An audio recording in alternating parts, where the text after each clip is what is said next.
I wanted to talk about how you navigate corporate spaces, professional spaces, even business spaces, as a black woman. And I know this is not going to be a one size fits all discussion, right?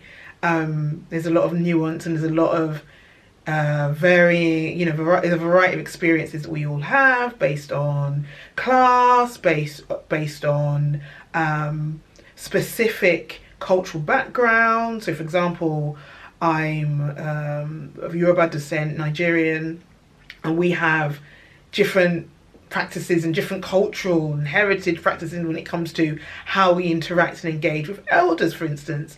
And what that can do is it manifests in a certain way in terms of how I engage with people who happen to be, at least 10 years older than me in the workplace or in business environments, or how I interact with them or how I engage with them. Being raised in an environment where you're not supposed to call an elder by their first name, and then you're going into boardroom environments or business environments where you're allowed to talk to people who are 10, 20, sometimes 30 years your senior and call them your first name.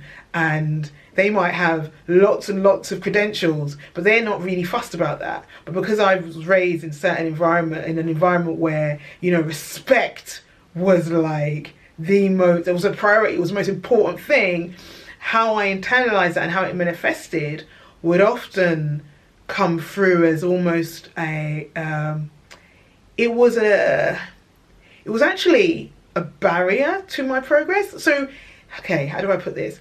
Even though I would go into certain spaces, and even if I was getting certain opportunities, inside I was a ball of just anxiety and nerves, and just, even though being raised in the UK, culturally, again, I'm very much aware that English and British culture is very different to Yoruba Nigerian culture, right? But when you've got that duality, it can get mixed up. Like, it was a bit of a strange one. And I wonder as well how significant growing up being working class was, actually, the impact of that, in the sense of, if perhaps I'd been raised in a different environment, in the sense of, well, I don't know, because I don't know what the other experiences were like. I can only speak from, anecdotally having conversations with friends who were raised middle class, or upper middle class or upper class in the UK. We've got all these, classism is so real. How that would have an impact or an effect, right? In terms of, I'm guessing, how they socialise with different kinds of people. And yeah, because even as I'm speaking to you, being a working class Nigerian is different from being has a different experience from being a middle class or upper class Nigerian in the UK, even in the UK proper. So even that, so wherever you are watching this video, what I'm trying to say is show yourself some grace. Now, depending on the stage you're at, now I can speak because I flopped a few times, so you don't have to. But what I'm trying to say is, my experience hopefully can give you some comfort.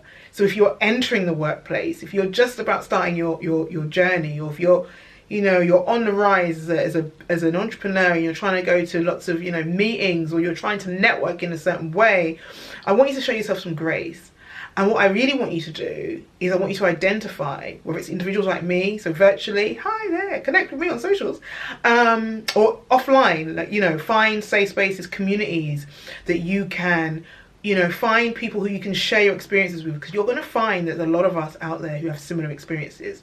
So as you are navigating these environments as a black woman, I really, really do want you to find safe spaces, so communities. And they don't necessarily have to be business communities. They can be cultural communities, right? Communities that you have shared experiences, art, shared love, shared passion, art, theatre, where you can just take your mind off things, but you can also share and talk about your professional experiences, because you'll find people in those groups who will have similar experiences to you, that you can have engaged conversations with. Now, I could talk about mentoring. Mentoring is great. I do wonder sometimes whether we're over-mentored as black women. Sometimes the solution to a lot of problems often seems to be, get a mentor. mentoring is powerful and important. Just want to make that clear. But I don't want us to lean so heavily on to mentoring as a solution to some of the challenges we face within the workplace environments. So what I'm really keen for us to do is to consider, you know, how do we find accountability partners? You know, people who are going to kind of be almost our cheerleaders within the workplaces we're in. An accountability partner is somebody who, you know, you say, for example, you have a goal, you say you're going to do something, like you're going to go out to do more networking. That person is going to be the person who's going to say, hey, a few weeks ago you said you're going to go networking. Have you signed up? You know, have you spoken to your boss about that pay rise? You know, as a business owner, like have you tidied up your website? Have you tidied up your LinkedIn? There's lots of crossover here. So because I recognize that people who are watching could be in professional spaces, can be in creative spaces, can be entrepreneurs. So I'm just doing a lot of crossover here.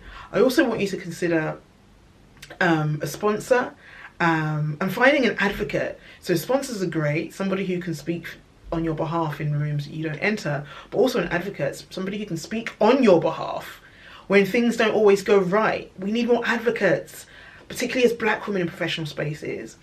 And I also want you to really be bold and courageous. I really want you to think about how you're using digital spaces, how you're using social media, how you're showing up in that digital landscape. Digital's not going anywhere. Social media is not going anywhere. A lot of us are going to say we don't like it, but it's not a matter of whether you like it or not. It's about whether you're using it and how you're using it. So figure out how to use it for your benefit.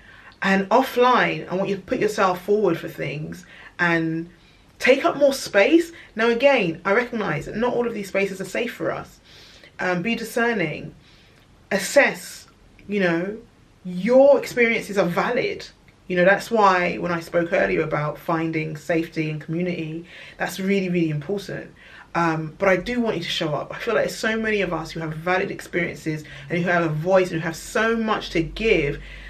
You know, we need to be able to show up in these spaces and show up in spaces. And if you can't find a space, make your own, you know? And again, it doesn't have to be, you don't have to create a whole big conference. Making your own could literally be like what I'm doing now, yapping into a camera, hoping, you know, 2 or 3 of you at least enjoy listening to me or enjoy watching me. Something like that. Creating a community, online or offline, finding community, but showing up and being visible and being open to being visible, being bold and being courageous. And that's how you start to navigate these spaces. That's how you make an impact. Yeah, I think I've made my point. I hope I've made my point. Please do share if you've got any other advice that I might have missed out about how you navigate professional spaces as a black woman. Please do share comments below and share this video. Thank you. Take care.